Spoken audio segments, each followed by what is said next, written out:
Hi, everybody. This is the Physics of Bitcoin show. I am here with my co host, Steven. Today is July the 30th, um, and this is episode 28. Am I right? Correct. Yeah, 28. 28. So, we always make a little introduction about what the show is about, for maybe people that have just joined. Um, it's basically we are two physicists. Me and Steven have PhD in physics. We have some eclectic career where we started, from the topic of astrophysics, where we did our dissertation, and then over time we changed subjects. I went in the field of neuroscience. Steven focused more on computational problems, um, computers, supercomputers, and things like that. And the idea behind that is in this changing of career, we brought with us our understanding of the world through physics. And we were successful in doing that, right? In see how powerful this concept from borrow from physics can be when you go to another field and you look at things in a slightly different way. In my case, for example, I was able to get a patent within a year of joining these new fields, where I was an amateur, basically, almost. And this because I saw things with this angle of physics that gave me kind of an advantage, right? And some similar things with Stephen. He can tell more about this. But and why this is relevant for Bitcoin, because basically we are doing the same thing with Bitcoin. We are bringing this tools from physics, this understanding, this framework, because it's not just about tools, but also a way of seeing a phenomena through the light of science in general, mathematics, but in particular, this idea of physics where the main goal is to find mechanisms. Why we ask not just how things happen, but also why. We are trying to find the root causes for what we are trying to understand and study. So we want to bring this particular angle to Bitcoin, and we have a guiding principle that is Bitcoin is following this power law, is a network, but we are not just focused on that. We come up with different ways. One of the good things about this show is basically we are introducing new ideas, new ways of seeing Bitcoin that are very unique, and many times we give you kind of the first look at these breakthroughs or these new insights about Bitcoin. It's we're not just using things that other people have already developed, but we are coming up with new ideas that if I don't know of almost any other Bitcoin show that does that, right? It's like, I don't know if people appreciate this fact, but and we have kind of a vision of where we want to go. We are in the process of creating an institute to study Bitcoin scientifically. We will update you later, as things evolve on these. But yeah, so this is what the show is about, and every week we cover different topics. And in a moment, we're going to see the agenda for this particular episode. Do you want to add anything, Stephen, or elaborate on what I just said? No, I mean, it's just you hit the most important thing is that we try to get to the why. It's not just the what and how, which people often do in the financial modeling world statistically, right? But statistics typically does not get you directly into the question of why and the deeper mechanisms, and we're looking to understand that, and we do that to build our own confidence in things, as well as to try to simplify it a little bit and present it to you. And I do think we provide more new ideas per week than just about any channels on this topic. I agree. Yeah. All right. So, okay, having said that, let's go ahead with the topic for tonight. Okay. As people who follow us regularly know, we've taken a break for a couple of weeks I was on vacation with the family. And so getting back into the swing of things, this is a little bit of a hodgepodge of different topics. I call it some musings. But a general theme is that knowledge is power. And this is Francis Bacon, who is basically made that, wrote that statement, but in Latin, knowledge is power. And which is, I think, Centum es Podesta. Do I have that right, Giovanni? And, that's kind of an underlying theme for us, right? In our attempt to gain more knowledge about the mechanism, that gives us some power of understanding, and it turns out that mechanism is a power law. So that's the theme this week. Here's some various topics. Most valuable software ever? Question mark. And I think the answer is probably yes. But certainly one of the most valuable software systems that's ever been created. And in terms of the initial code, line for line, really the most valuable. I'm going to look at some very crude modeling of power law just with looking at the Fourier candles and then only the yearly lows. And from those, you can, determine what the power law index is with reasonable accuracy with the lows and the highs, but you see some variation, but they're around that, the core values that we get with much deeper statistical studies and with a lot more data. And then I use a different technique from our usual one. In terms of, Newtonian physics, we talk about position and velocity and acceleration. And we normally derive the power law where it's like a position versus time, where P is price is like a position. And we just regress that equation. But it's possible to also use a velocity method, which is, how much the price changes per time interval. So I'll take a look at that, and you can get a relatively similar measure with that method. Then a little bit of an aside. Recently, Udi Wertheimer, who's pretty well-known channel and kind of a participant in the space and influencer, spent $3,000 to ask Grok 4 Heavy how high Bitcoin would go this year, and I've got some comments on that. And then some presentations of log periodic power law. Now, the ones that we've shown you in previous shows have usually been the typical 7-parameter method that you use to measure bubbles that happen over relatively short to intermediate timeframes. And it's suitable for looking at the Bitcoin bubbles that, will rise over a couple of years time frame and maybe crash over 1 year kind of thing. But you can also use a modified version that was developed by Sornet, DDA Sornet, that has 8 parameters, but it's intended to try to look at very, very long-term developments. And I will show that applied to the Standard & Poor's 500. He had originally talked about this in his 2003 book, Scale.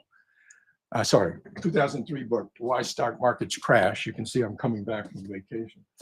And he applied that to the S&P, 22 years ago. Well, I'm going to update that with what it looks like now with nearly a quarter century later.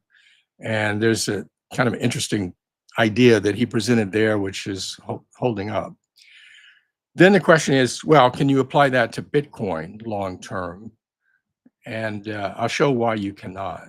But then I will look at the Bitcoin log periodic power law on shorter time frame for this particular cycle and how that's looking right now. I've got a liquidity chart from Fidelity, and I've got some sort of coarse power law fits to how the Bitcoin treasury companies are growing. So let's jump in. First one, just one slide on this. The most valuable software code ever is the question. And this is a summary table from chat of what it said were the most valuable codes. It mentioned Windows and Office. It mentioned Google Search, the Android platform, OpenSSL, Apollo guidance computer. Bitcoin is the most disruptive. And of course, AI, GPT, transformer-based models for the future. Well, Windows, and I don't know whether this includes the Office revenue or not, but Windows was 2 trillion of revenue over 3 decades. Google search has led to 2 trillion revenue over a similar time frame, 2.5 decades. Bitcoin has reached 2 trillion market cap in just over a decade and a half. So, and the initial code was, I think it was 40,000 lines, and it's now grown to about 10 times that, but it's really a small amount of code initially. This one is just taking the block year candles and just pulling the data off that chart. You can start to show that there's power law behavior. But even before you do that, before you do a regression, you can just look at the chart visually. So on this 4-year chart, you see that the candles are getting smaller from one to the next. Each of these is from one halving interval to the next. So technically it's 4 block years, although after the second halving, there's not much difference with a calendar year. You can see that each candle is smaller than the prior one. So the volatility is clearly going down. And this is a log linear chart, log of price versus linear time. And you can see that it's curving over. It's not following a straight line as an exponential would, and as most financial assets tend to do. So the volatility is way down. You just see that by the size of the candles having shrunk. You know, you can't use the last one because it's a partial candle, but a factor of 3 or so just in log space, which is a very large number. And so there are a lot of times you will see people trying to make analogs with previous bubbles, going back to 2013, very often 2017 and 2021. Making analogs with those is wishful thinking because the volatility was much higher. If you just take the lows off that chart, you find a power law of 7.2. And again, the fifth candle is just, a year and what is it, a year and 4 months now. If you take the highs, you see a power law of 4. That's the flattening. But the average of those two is 5.6, and that's right around what you get. If you do a regression in block years, you get about 5.5. If you take those two lines on the big chart, they cross over, and they cross over at around age 27. Block year 27 is really more like calendar 28. So around 2036 or 2037, they cross over around 1 million. It's kind of interesting. We expect 1 million to happen prior to that, but that's roughly the time when you probably never go below 1 million again if you're on the power law. And we see that from the next slide, where we fit just the yearly lows. So now we have a few more data points, 15, 16 data points, and not all are shown here. I just show $100 and above for clarity. But you see, you see a dozen data points and the fit to all of them. And the slope is on the lows is a little bit higher here. It's 6.3. And the level of 1 million for a low is in 2035. So if you look out, that's age 26 on this chart. And 300,000 K is a low in 2030. So that's suggesting that we won't see prices below 300K once we reach 2030, and we won't see prices below 1 million by 2035. And then the little chart up above, David Nelson wrote a post where he also fit the highs. So the blue curve is kind of an earlier version of my low curve here. He's plotted it in linear terms, and so it's curving upwards. And he added the highs.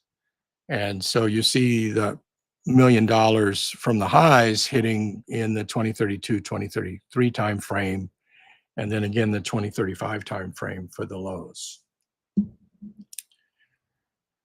So a lot of space opens up in terms of real dollars, but in terms of relative dollars, volatility is still going down. Okay, this one is the power law technique from velocity. So normally we say price is equal to some constant times the age of Bitcoin from January 2009 raised to the power K. That's the power law index, and it's the steepness of the power law. And, we just fit directly that equation by taking the log of both sides, and then you have a linear relationship. But you can also differentiate, and that tells you how fast price grows in relative terms, in absolute and in relative terms. If you differentiate and then divide by the price equation, then you end up with dP over P, which is the fractional change in price is equal to the power law index times the fractional change in age. And so the price change is observed, the time change is known, and then we can measure the power law index through this method. So it's an alternative to taking ordinary least squares or doing quantile regression on the first equation here. So just to note, if the price change is 50%, the amount of time that it takes is 50% divided by K. So if K comes out to be 6, then you only have to change in age by 8% to get a 50% change in price. However, that's a percentage change of a longer and longer age. So it takes twice as long for a certain percentage price change when Bitcoin is age 16 than it took when it was age 8. So 50% if K were 6, 8% would take a year and a quarter currently, and when it was age 8, it would take a little over half a year. Okay, and the little chart at the top is kind of a ChatGPT view of what these different techniques are good for. Both the OLS and the QR are essentially the positional compared to velocity, or just the straight price rather than the change of price. OLS, good for the overall baseline and global. Quantile technique for the core trend estimation, a little more robust to bubbles. Both are pretty stable. The velocity technique is more for tracking change in over time. It's not very robust to bubbles at all, because it really, the bubbles feed into the change in velocity. And so it's, stability is variable. But with filtering, you can get a pretty decent result. So in the left-hand chart, what I did was I created four-year windows, and then I calculated the velocity-based power law with the velocity method, the power law index. And you can see it jumps around a lot. That's the orangish line. It's quite jagged. It drops down to 3. It goes up to 10. You're seeing the bubbles come into play. But then if you do a 4-year lagged moving average of that, then it settles down, and you're pretty much in that space between 5 and 6, and you're confirming what you get by the other techniques. And right now it says 5.5, so it's pretty spot on there. You can do it in another way, which is you can just say, let's measure the total range at a given date and say, what index would I get? Just using essentially the endpoints with the velocity method. And again, it jumps around a lot, but then it stabilizes by around 2016, 2015, so about a decade ago. And it mostly bounces around 6, and it's right around 6 now. This is extraordinary because one of the things that we do to sometimes to eliminate spurious trends is to take derivative, right? You're looking at the change, and to see that actually you recover the power law from the derivative. It's a strong evidence that we're talking. It's not a spurious trend. It's a real pattern in the data. It's right. It's no noise, And so, it tells us that we have a pretty good handle on how much price will increase and how much capital needs to inflow as well to Yeah. sustain the power law. And how difficult it is to change all this, because the fact that it's stabilizing over time, it tells us that actually Bitcoin has some kind of pattern or mechanism that creates these long-term trajectories, that if anything is becoming stronger, that there is more inertia, and it's more difficult to change it. When people say, "Oh, we are another regime," they don't know what they are talking about. At the end, they didn't do the homework. They don't go and look at the data. They make it up, but they come up with stories. We look at the data. It's no, Yeah. we don't make up stories. Not narratives, interpretation of reality. Interpretation is important, but based on real data. Real data. We're interpreting reality. We're not writing narratives. Okay, here's a narrative from Grok 4 Heavy. It forecasts 400,000 K for November 2nd, 2025. So AI is better than us in a lot of domains, but right now it hasn't caught up to us here. Udi Wertheimer spent $3,000 to use the Grok Heavy and to get this result. And what's strange is I asked regular Grok a couple of times, how did Grok 4 Heavy do that? And the first time it said it used the power law model as baseline, extrapolated from Giovanni's framework, predicting 150K baseline by November, and then it overlaid a halving bubble cycle, modeling LPPLS for log periodic oscillations and decaying volatility with all these peaks. So I think it was modeling. My deduction from that sentence is that it was using the 8-parameter long-term version of log periodic power law, which I'm going to talk about. And then it says this aligns with post-halving patterns, ETF inflows adoption, blah, blah, blah. Well, that's pretty clear statement. But then when I asked it later, it didn't say that at all. It said, oh, Grok 4 used what somebody else asked, and has in the lower right. It basically said, to me, it said, based on ETFs and institutional inflows, I came to that. And then I asked Grok, what do you predict? And it said that, it predicts that's unlikely to get to 400, and it predicted, 150 to 200,000. So there's a lot of disagreement between Grok and Grok Heavy going on here. And Grok wouldn't give me a straight, consistent answers when I asked it multiple times.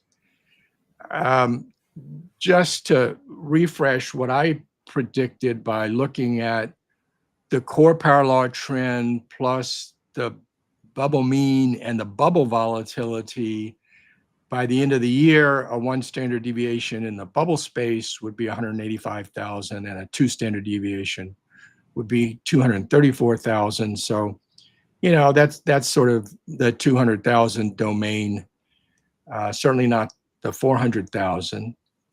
And I will show you the log periodic power law latest modeling, and that's much more conservative. It doesn't reach anywhere near 200,000. So this is my optimistic forecast, and the log periodic power law analysis will be the more conservative. So I thought that was kind of humorous. Okay, this is the very long-term methodology for log periodic power law, and it's in Sornet's book from 2003 as to why stock markets crash. And he talks about a singularity in the year 2050, and he bases it on S&P 500 price history.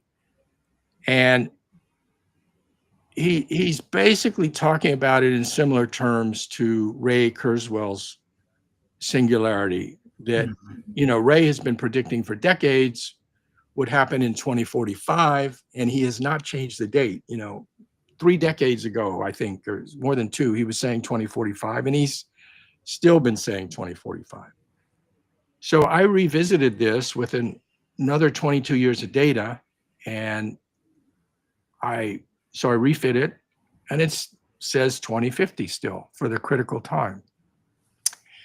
You'll see on the right-hand side of the slide, the 8 parameters. So the new one is the final one. That's C1. That's the 8th parameter. And that actually is an exponential kind of term. Now, so this is actually a super exponential, right? This is super exponential because, it hits a long-term critical bubble. Mm-hmm. So it goes vertical. Now, the total range of this chart is a factor of 40 million times on the S&P, and 250 times of that is in the future. So 150,000 roughly of that was already in the past, from 1925 until now. So there's 80 years of past gave us 150 or 160,000 times already. And then this would say there's another factor of 250 ahead with it going critical. And what does it all mean? I don't know. It's an interesting question. But Bitcoin on the power law should be of order 10 million by that time, which is 200 trillion. And that's large enough for it to be dominant in a monetary system that might have global wealth of around 3,000 trillion by then. And right now we denominate all global wealth of about 900 to 1,000 trillion. We denominate it with a little over 100 trillion of global money supply of all the various currencies, obviously dominated by the dollar, but also the euro, the yuan, etc. So Bitcoin has, that's kind of interesting that when Bitcoin is in a position to change the monetary system potentially, or to become, the fundamental monetary technology and asset, is kind of similar to this time frame for the S&P to go singular. Okay, so then the obvious question is, well, okay, can I apply this same technique to Bitcoin? The answer is no, and I'll tell you why. And I kind of got onto this because I saw one of these other crazy curves where they use like a hyperbolic tangent kind of function. And they say, well, now's the time to take off. And, we're going to have an inflection. We've been curving over, but tomorrow it's going to inflect upwards and it's going to go hyperbolic. Oh, yeah. And you see this all the time. And, this is plotted on a log linear chart. X is where we are right now. So they've artificially added future bubbles, right? Those aren't real data. And so my question or statement, my question is, give me just one reason why it should have an inflection right now. Exactly. And hyperbolic delusion. Wishful thinking. Yeah. And it breeds complacency of two sorts. One sort is it encourages people to think that if they just have 0.1 Bitcoin, that's enough. Yeah. Right? Yeah. And also, when it doesn't happen, it increases the risk that they kind of panic, right? And sell because they say, well, this prediction didn't happen, so something wrong with Bitcoin. Well, there's nothing wrong with Bitcoin. There's something wrong with the hyperbolic model and with promoting delusion and fantasy. Right. Okay, but just for fun, I took that 8-parameter model and applied it to Bitcoin's monthly price history. And what did it do? Well, it went critical. And in fact, it wants to reach 100 million price, which is, log 10 equal to 8 on this chart, before the end of the decade. But 100 million price for Bitcoin would be 2,000 trillion market cap, and that's double all global wealth today. It also gave a critical time of 2040. So this is overfitting, overprojecting, not physically motivated. The additional term, the eighth term, looks like log of price times some constant times the age of Bitcoin, T. And so it's an exponential factor. And then it compounds with the critical time, and they actually reinforce each other. And so it goes super exponential. Yeah. So it can work for exponential assets like Manhattan real estate, which, everybody says, well, in fact, Saylor says, you're getting in early like Manhattan. It's not. Okay. Yeah. Manhattan is 6.5% compounded annual growth over centuries. Yeah. We're doing much, much better than Manhattan. So you don't want to do this for a power law network, at least not with the raw form. Yeah. You cannot have both ways. You cannot have an asset that goes up 45% a year right now, and at the same time to have these constant in time. You can have it. You can have an asset like Bitcoin that was going up 100% in a year early on, with the price that there is a decay in performance. That is actually a feature and not a bug. So that actually kills the complacency, because it means that you should have invested in Bitcoin 10 years ago. Because if you have an exponential growth, it doesn't matter where you join. You're going to, of course, early on you get more years, but in general, it doesn't matter in terms of the efficiency of your investment. You can join at any time. It's going to give you the same efficiency, right? In terms of annual returns. The annual returns don't change, are the same. That is what an exponential is. But with something like a power law, your annual returns are going down. So it's important that you join in early. And so when people say you're early, no, you should invest now, because you already lost 15 years. Any years that is going on, you're going to get smaller returns. So it's important that you do it now. Yes, but it also becomes available to more people because the volatility's gone down, and most people are pretty risk averse, right? Yeah, so you're scared of it. Yeah. But right now it's kind of almost perfect, because you're still getting pretty good returns of 45%, right? And it's not that scary. It's still very stable, relatively stable. So it's perfect time to join. So here's what people really want to know, which is what's Bitcoin going to do this year. So this is the usual log periodic power law model with 7 parameters, not 8, so appropriate for shorter intermediate terms. Yeah. And I mostly ran on Chat GPT Code Copilot, but I also ran on Grok, and it agreed. It gave the same answers. And I ran both. Did you simply ask to apply the log periodic power law to the data? Yes. And really how much? easy. And you gave it much data? 2.6 years. Yes. Yeah. Okay. Yeah. And so 2.6 years I chose because basically the price started rising. 2022 was a down year, and the price started rising right at the end of that year, beginning of 2023. And so it says A equals 141K. So that's kind of the maximum that it's projecting. And it says that the critical time is 989 days after January 1st, 2023. That translates to the middle of September this year. The R-squared is very good, 0.96. The RMSE error is 6K, so it's a very good fit. And the estimated price 2 weeks before peak, it's difficult for it to really estimate close to the peak, is 131,000. Yeah.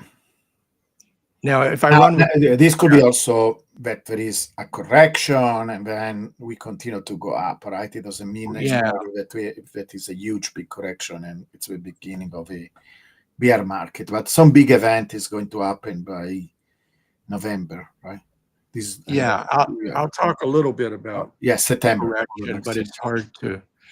So then I also ran it with just 1.6 years of data, chopped off 2023. It gave the same answer for the critical time. Yeah. R-squared was a little lower, but still good. but the estimate was lower, is 118,000. Okay. And then I also ran with 0.6 years.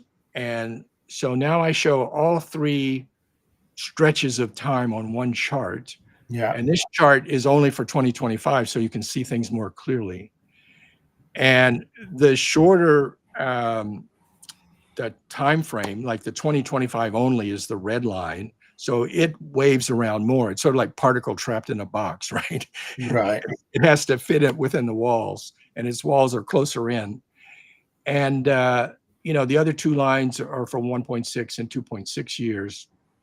So the one that only used 2025 data estimated a price of 130,000. So it tended to agree with the longest term one. And if you take the average of all three, you're sort of at 126K plus or minus 5K 2 weeks prior to the critical time. And as you get closer and closer, you might want to use, hourly data to do the modeling. Right. Okay, so then the question is, if you get a crash, how big is it and how long is the recovery period? So looking historically, this is checking the z-score. So how big was the bubble relative to the standard deviation of all of the price up until that point? So this shows the three bubbles of 2013, and the recovery periods is the length of the thick line. And then the z-score is, how big the bubble was, essentially, in standard deviation terms. So the first two were around 4, z of 4. The third one, the 2021 bubble, was around z of 3. And you see the recovery periods have gotten shorter. And then I asked chat to estimate how long would this recovery be. And, I kind of worked with it as to what the z-score would be. It should be around maybe 1.6 because volatility has come down. So I kind of gave it what I thought the z-score should be. And then it said the recovery would be 11 months. It would actually be less than a year. So just like the volatility getting shorter and the peaks relatively less high, then it's easier to recover, right? So the recovery period in 2026 could be under 1 year to get back to the prior high. That's what the recovery period. Yeah, that is what you mean by recovery. Okay. And here I set it at the optimistic 140K. So that does it tell us where how much do we drop? Yeah, I asked about that and kind of talked with Chad about that. It suggested something like 30%. I thought was too conservative. So I think really what we look at is the power law core, that it's going to drop back to the power law core. So what you do is you calculate where the power law core will be, and that'll be like 75, 80,000 if I recall correctly. Yeah. Yes. Yeah.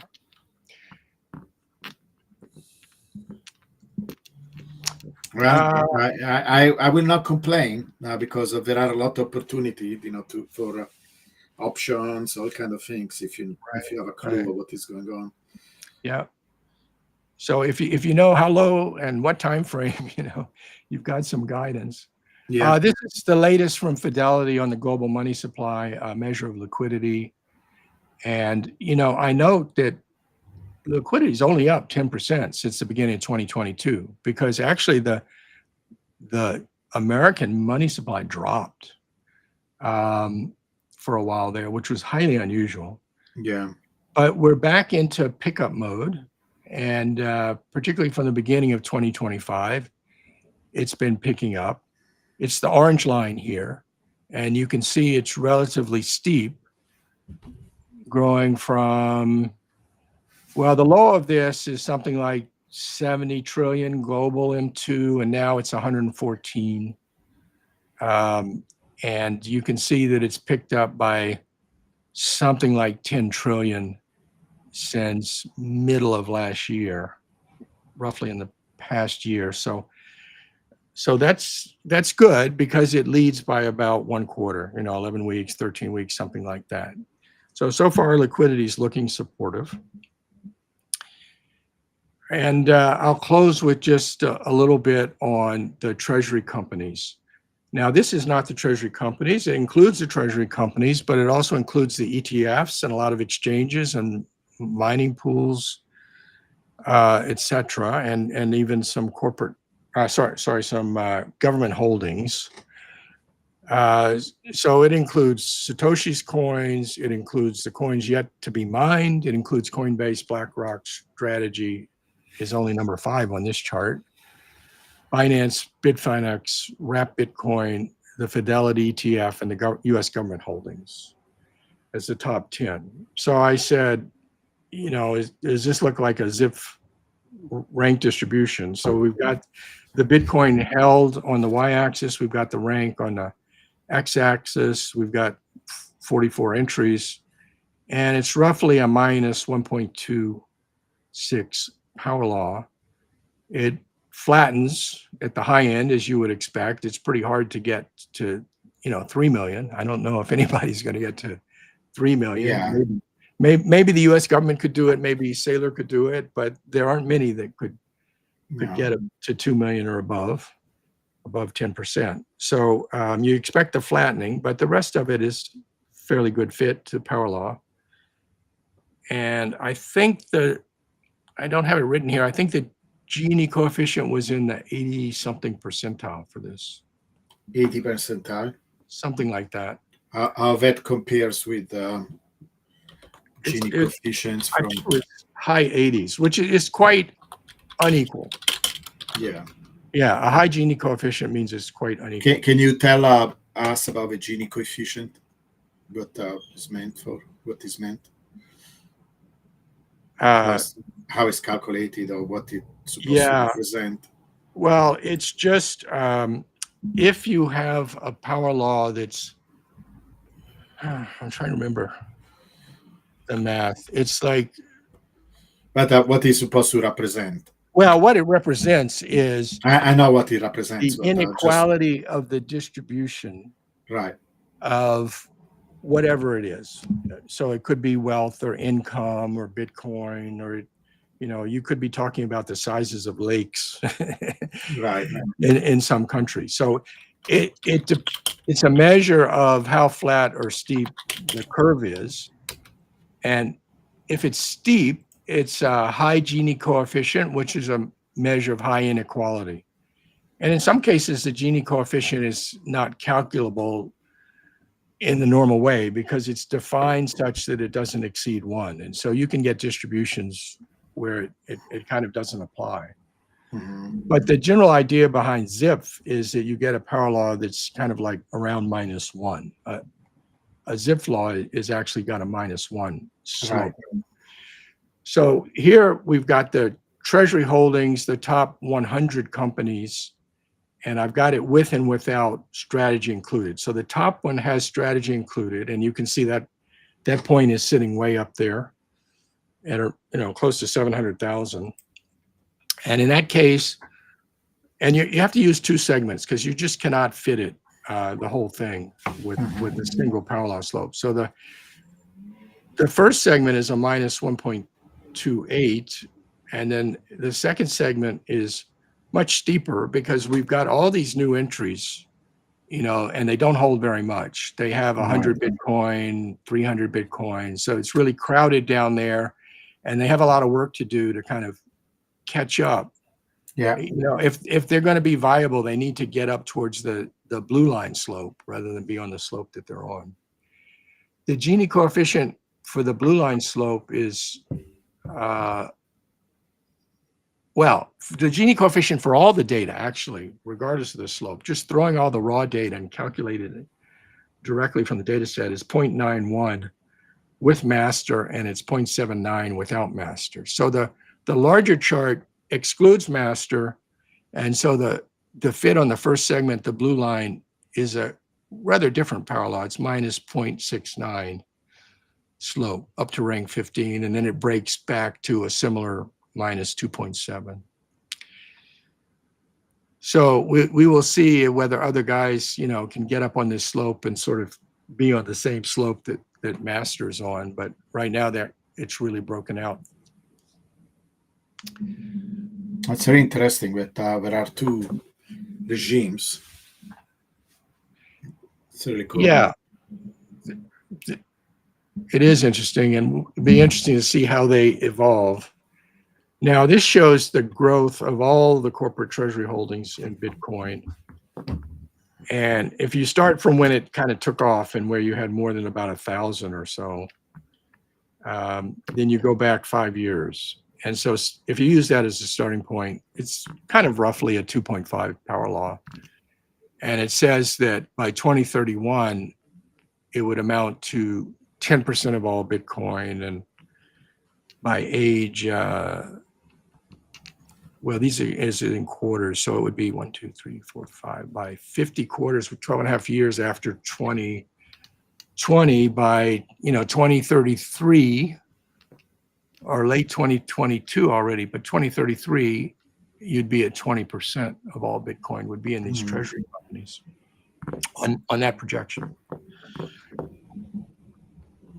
Okay. And now, one thing to consider is that they are single entities, but they really represent a lot of investors, right? It's not just one single investor. Right. So that at a certain point, maybe we should consider that, but yeah. Yeah, and I did some modeling of that in a previous show and presented about how that changes the Gini coefficient and the power law chart if you reallocate that to the number of shareholders, for example, or if it's government holdings, the number of citizens. So it does make the distribution more equal. Yeah. And now, Vanguard has added Bitcoin into its funds. It's got like a total stock market fund that's now got strategy in it. So indirectly, it has added Bitcoin. Yeah. And so a lot of people are going to be owning exposure to Bitcoin, even though they don't realize it. Yeah. It's unavoidable. Yeah. So I'll close with the answer. Someone asked, name one thing more important than Bitcoin. My response was carbon. So I will close with that. Yeah. I agree. Okay, let's stop the sharing here if I can find my cursor. Okay, good. Okay, great. I will share my slides. Let's see.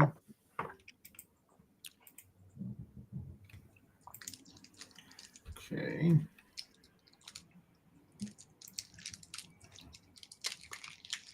So this is what I'm going to discuss. So I'm going to this very, very interesting adventure. Let's call it. Let's see if I can maximize this somehow. Slideshow. I don't remember what I did last time, but okay. Full screen mode. Is this better? It's better, yes. Okay. Yeah, it's a good bit better. Yeah. Good. Okay, let's start. So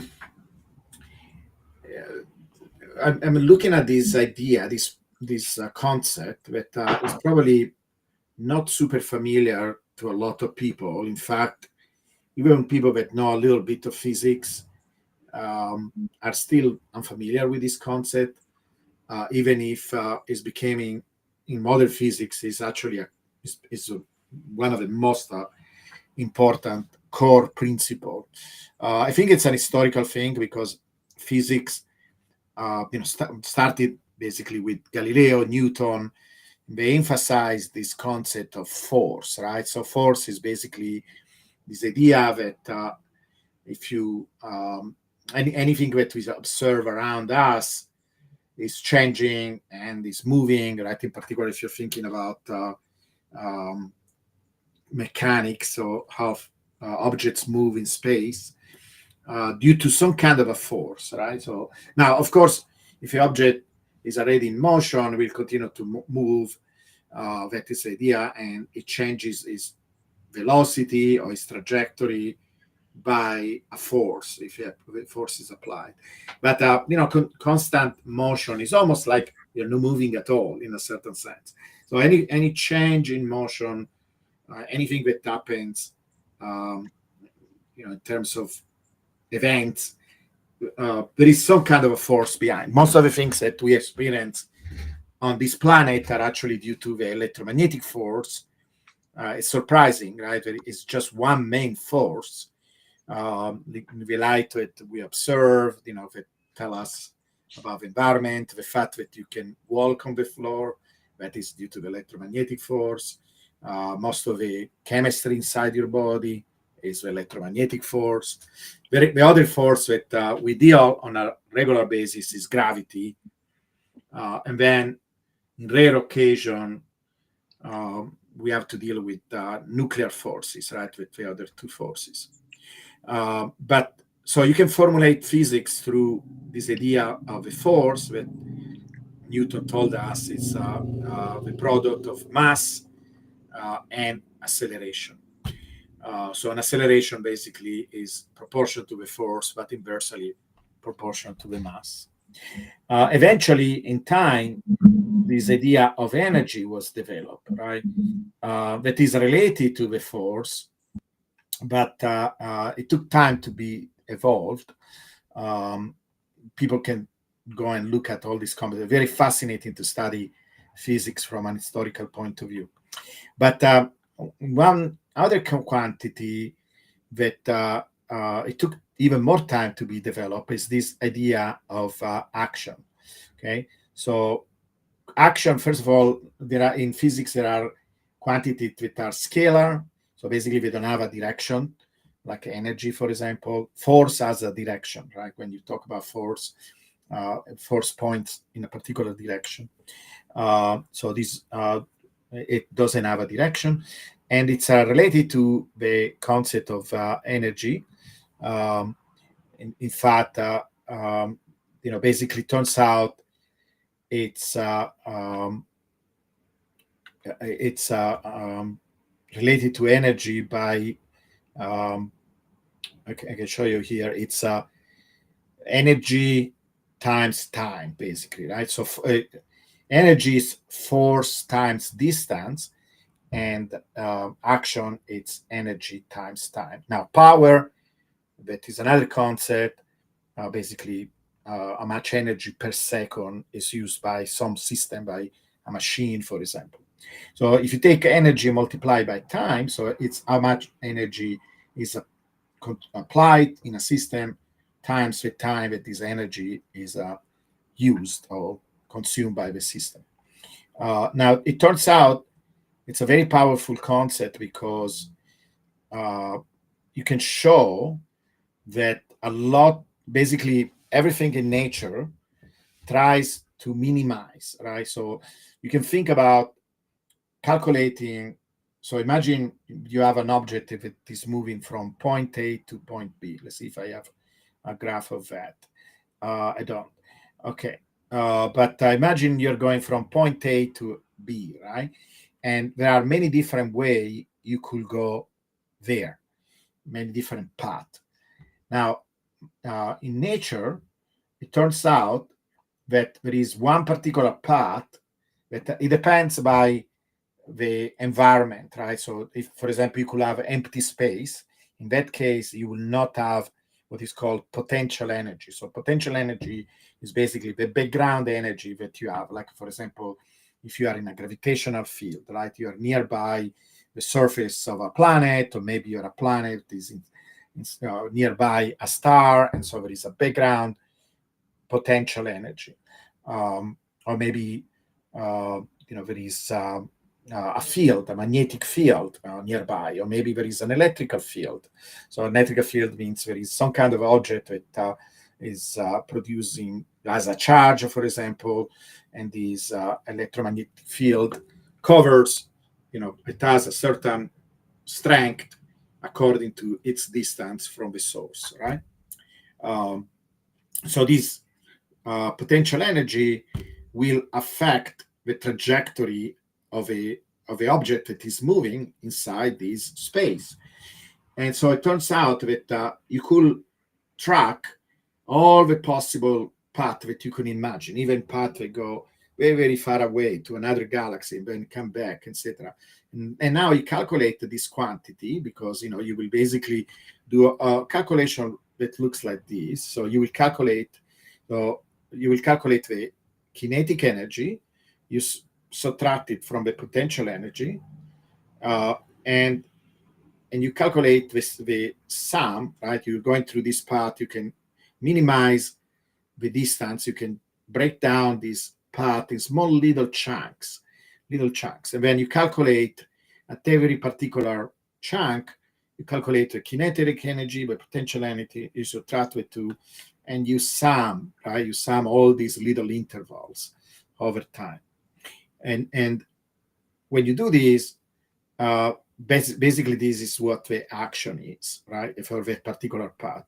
So it turns out that, and we don't know why this is it, right? Why nature likes to do this. It's one of the biggest mystery we have in physics.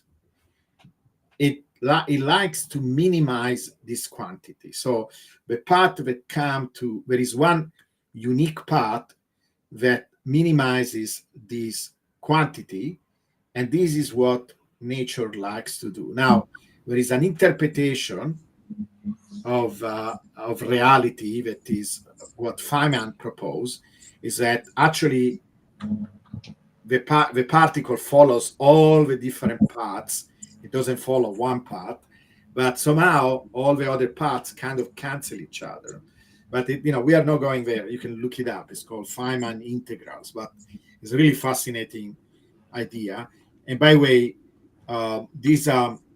this video, it's a very, very interesting video. I love this channel, Veritasium. The guy that does this documentary, by the way, is also a physicist, but he's focused more in teaching and sharing knowledge with the large audience. But I suggest you to look at this video. It's very interesting, fascinating video. And Giovanni, yeah. Can I make a comment by way of an analogy? Sure. Sure. Everybody does this in their daily life. You need to go from point A to point B. You make trade-offs and decisions about how much time and how much energy you're going to expend, and that energy might be cost as well. So you might make a decision as, shall I drive there or shall I fly? And you're kind of trying to minimize the product of the time you spend and the price. Or you may make a decision about, you may be driving, but you make a decision to go this way or that way, and you may trade off time for paying tolls or whatever. So everybody in their daily life is trying to, at some level, optimize the product of energy and time together. Exactly. And so that's the least action kind of idea. Yeah. And that is true. We don't know why nature does that, right? It doesn't have to, but it makes sense. It's logical, but nature somehow computes, there is some mechanism that minimize this action. And now the type of energy that we were discussing here, kinetic, is this what it means. Ke is kinetic, this potential.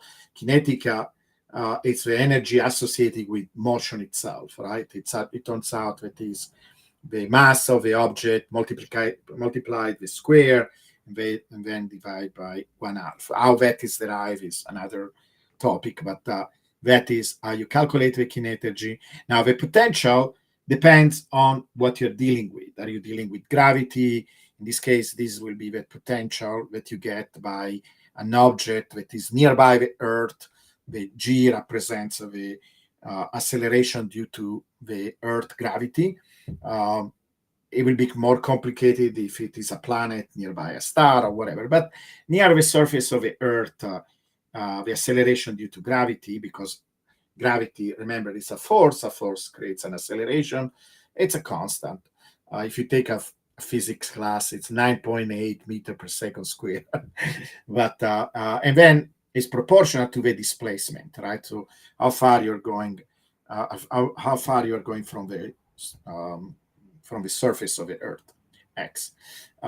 Okay, and then it turns out, right, that motion of an object nearby the surface of an Earth can be solved. You can find the equations that describe a motion by minimizing these. And now this is, if you took any class, calculus class, you basically take the derivative of these, and then you set it to zero. That minimize this quantity. Minimizing a quantity, you do it by taking the derivative and setting up to zero. Derivative, remember, is the change of that quantity. So this gives you a background. And over time, this approach has been favored by physicists because it allows you, it's much easier to calculate the kinetic energy and the potential energy than resolving. So starting with F equal ma, then substituting what the force is and solving it with what are called differential equation is much more complicated. In particular, not for a problem like this where it's relatively simple, but if you have something complicated, you have a complicated field, or you have other factors, maybe different forces acting on it. It's really complicated. But if you're doing it in this way, it simplifies a lot. You can, these are things that are taught maybe in some advanced physics class or maybe at the graduate level, but they should teach it early on because actually simplify things instead of making it more complicated. But eventually, for example, when people talk about deep topics in understanding the most fundamental laws of physics, they write down what is called the Lagrangian. It is basically a derivation. It's a way of writing down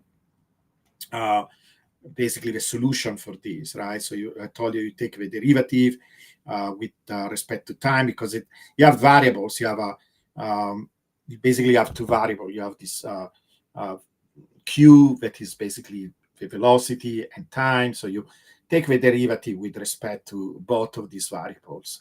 And then you want to minimize this quantity that is called the Lagrangian. Basically, like I say, it's what you're trying to minimize the action. And writing down the Lagrangian for some kind of physics law, it's the secret in understanding how that law works. And so a lot of modern physics is about finding this Lagrangian for many different things, right? And then putting it together and maybe writing a big, huge equation with all these Lagrangian pieces that represent basically, you can write it on a t-shirt. It represents how everything works in the universe. Physicists are moving more and more in trying to explain the universe, writing down these Lagrangians. Okay, so beside the mathematics itself, so basically we are trying to minimize, we are trying to optimize, finding the optimal path for the object, and because nature likes to do this, like to minimize this quantity. Now, what is the relevance with Bitcoin? So with Bitcoin, I'm trying to skip some of these slides. I want to show you and define these. I'm applying these to Bitcoin. What we can do, so because basically it doesn't matter what you're trying to minimize, what are the variables that you're trying to minimize, right? So if you're dealing, for example, with velocity and position of the object, your variable will be the velocity and x, right? And so there is this variable x, the velocity is the derivative of this variable x. So you can rewrite this equation in this way. And now, what is the application of that to Bitcoin? Well, we can try to find some variable, Q, that represents some relevant quantity for Bitcoin. So in this case, for example, we know that Bitcoin is a power law in this space of price and time, right? These are so we are not talking about the laws, the position of an object in space. We are talking about some other parameter that we want to understand, and we want to apply this same principle. Is there some kind of minimization of optimization of how the price evolves in time, right? So it's similar idea, even if not one to one. We are not talking about a physical velocity. We are talking about something similar to a physical velocity. In this case, and we could do it with users, with hash rate, but let's focus on price, that is one of the most important quantities, right? So I'm going to redefine, I'm going to create a new quantity, a new variable that is basically the logarithm of a change in price. So basically it's the return. So it's the logarithm of a return, right? So if you have price at time 0, and then you're interested in what is the price a few years later, and you take the ratio of these, it's basically your return, how much more your gain by holding Bitcoin. So this quantity P over P0 is this return. And then we know, because everything about power law is basically working in this space where we are interested in the scale, and the scale is given by taking the log, right? So instead of focusing on the change in price itself, we're focusing on the log of a change in price. So I'm defining this new quantity that is a log of a returns. It is actually, by the way, a very commonly used quantity in finance. And then I'm defining kind of a new time that is the kind of a renormalized time, where I'm taking the change. How much time did it pass from time 0, when I measure the first price, and time T1, the future price. And then I take the log of that, because we know that somehow there is some kind of proportionality between the change in price and the log of a change in price and the log of a change in time. Okay, if you do that, and now you're substituting in this Lagrangian equation, right? That basically you're trying to minimize this quantity. In this case, you see, I'm taking just the derivative of this quantity Q relatively to this new time. I take the square. This kind of looks like the velocity, right? Because it's basically I'm measuring a change in this quantity Q, that is kind of the velocity. Remember, if we go back to the Lagrangian, like this one, right? It's the kinetic energy, so mass times velocity square, 1/2. So this is the equivalent of that, 1/2.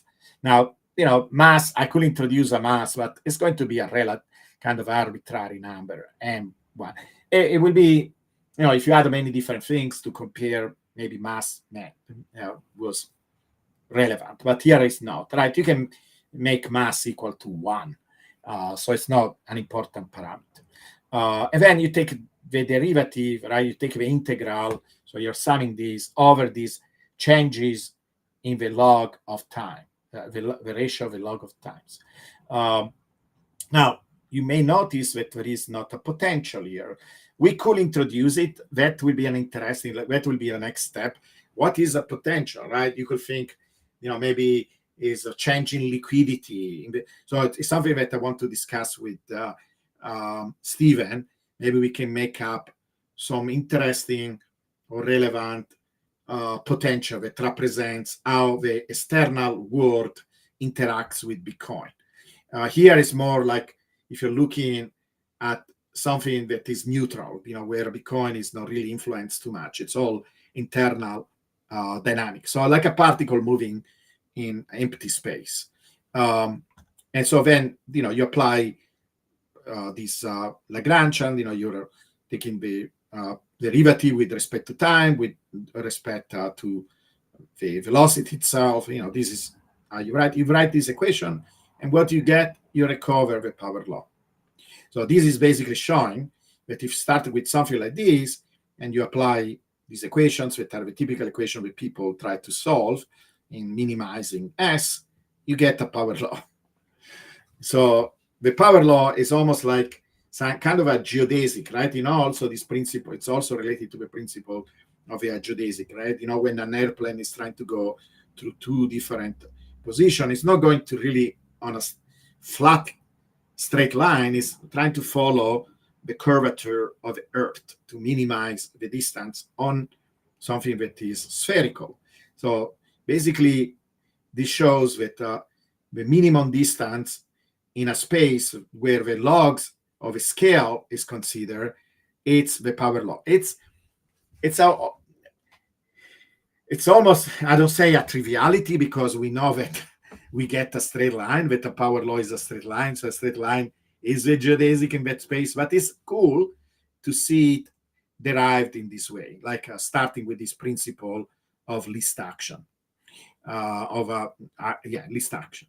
But now this also gives us a tool, because we can try to calculate this quantity.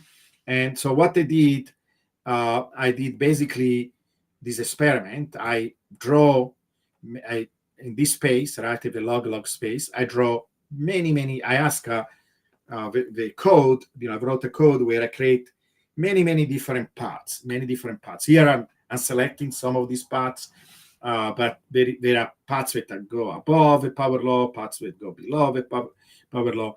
I draw thousands and thousands of random paths. The requirement is that they start from where Bitcoin started, basically zero, and they end up where we are right now, the price at this particular moment. And then I calculate this quantity that I just show you, that basically with integral, with sum, and that will be the total action. And these are all these dots, okay? And then I calculate it for the power law itself.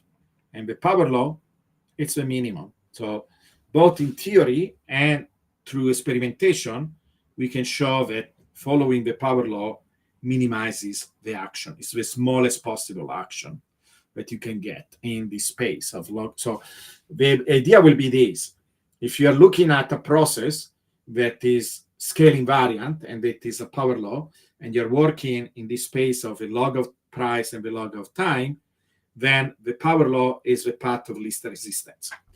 And anything else will give you a bigger action. So that means it's less likely. This is a part of it.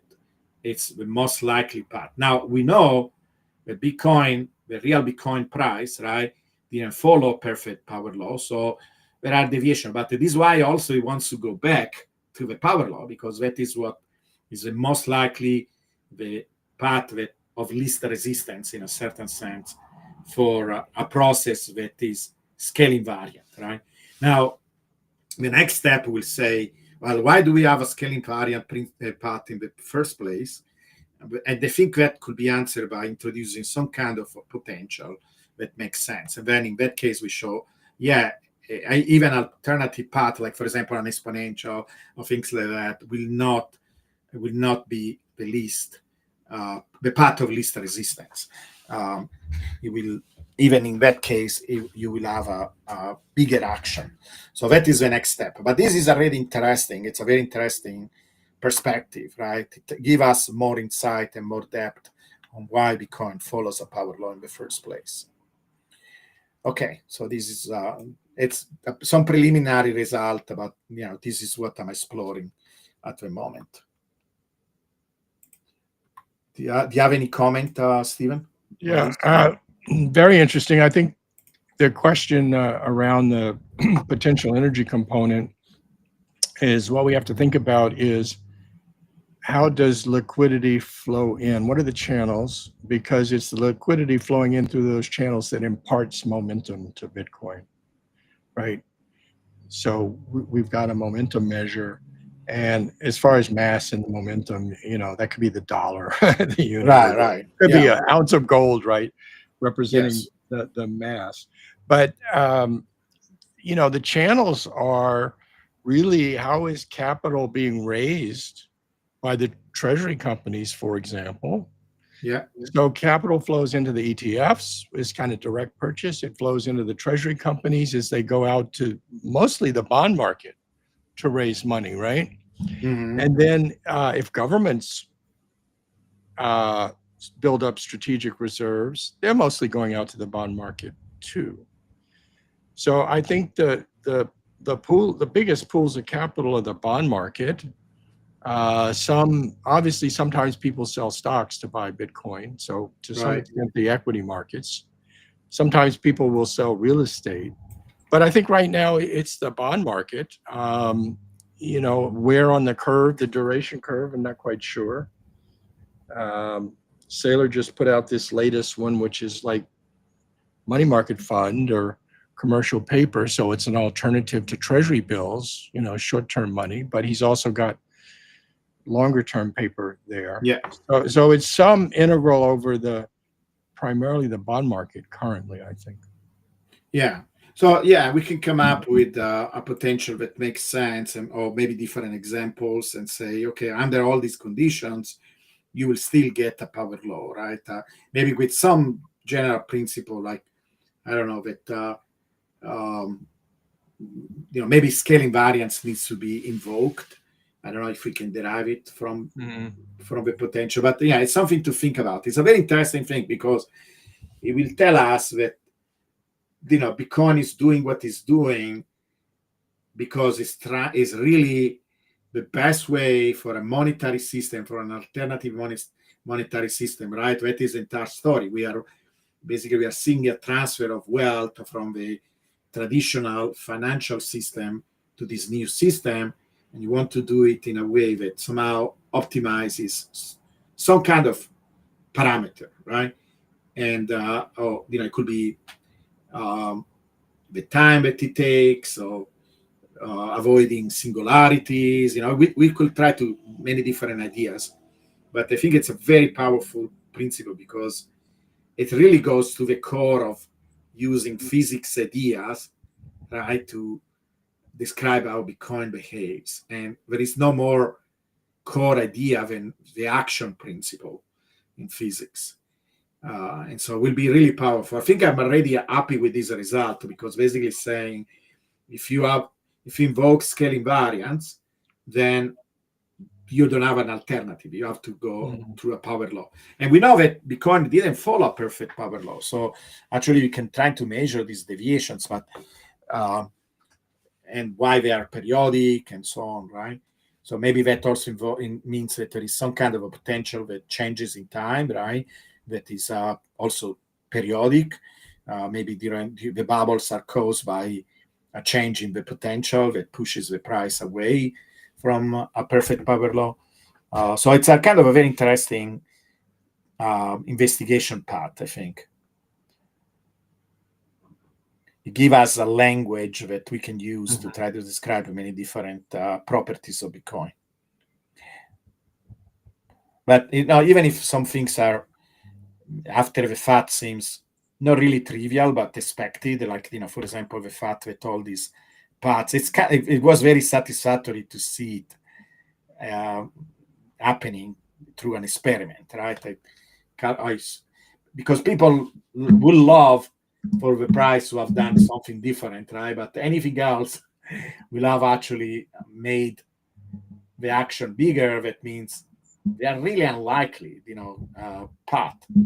What we are following is like in fact, I tried even an exponential path from the start to today, and that also give us a very much higher action than the power law.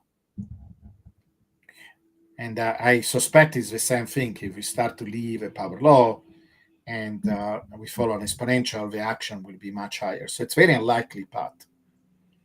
It burns the resources, It doesn't use the resources in the most efficient way. So it's just a start. So it's something that it will be interesting to explore, and maybe we can do it together. Yeah. Okay. So I think we have a couple of questions. So, for example, Howen is asking this question. Yeah, I'm going to share my screen to answer that. Sure. So this slide has actually, I've added the eighth term or the eighth parameter.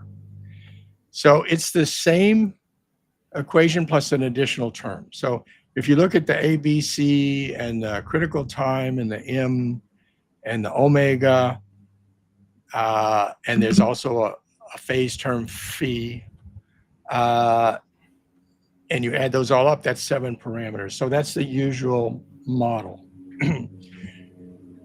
if you want to try to apply it over very long periods, then there's another term that goes like this: D times T. So it ends up, since it's log price, it ends up being an exponential term. So you just add that additional term and then, do the optimization in the multi-parameter space. So it obviously gives you exponential behavior, and then when it interacts with the critical time, then it goes super exponential.